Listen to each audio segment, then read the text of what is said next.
Visite surprise de François Hollande à Rungis. À 4h30 du matin, le président est allé à la rencontre des entreprises et des salariés mobilisés pendant les fêtes sur le premier marché de produits frais au monde. Avant Noël, l'entourage du chef de l'État avait pris soin de préciser qu'il ne prendrait pas de vacances. Sa visite intervient alors que les chiffres du chômage de novembre, qui seront dévoilés ce soir, s'annoncent mauvais. La rébellion gagne du terrain en Centrafrique et le président Bozizé semble avoir perdu le contrôle d'une partie du pays. La force multinationale d'Afrique centrale va envoyer de nouvelles troupes pour sécuriser la capitale Bangui, où l'ambassade de France s'est fait attaquer par des manifestants, reprochant à Paris son inaction. La France n'est pas là pour protéger un régime, mais ses ressortissants, a souligné François Hollande.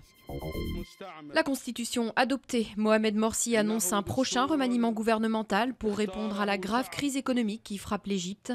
Le président islamiste a promis de déployer tous ses efforts pour redresser le pays, confronté à une forte baisse du tourisme et à un effondrement des investissements étrangers. Il n'a pas précisé de date ni les ministères concernés par le remaniement.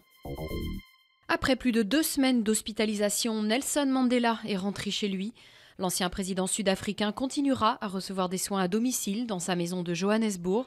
Âgé de 94 ans, le héros de la lutte anti-apartheid souffre de problèmes pulmonaires. La présidence a donné peu d'indications sur la gravité de son état de santé pendant son séjour à l'hôpital, le plus long depuis sa sortie de prison en 1990. Il n'ouvre au grand public que 2 fois par an. Le musée des Arts Forains, un lieu secret implanté dans l'ancienne halle aux vins des pavillons de Bercy à Paris, présente pendant 10 jours sa collection sur le thème du music-hall.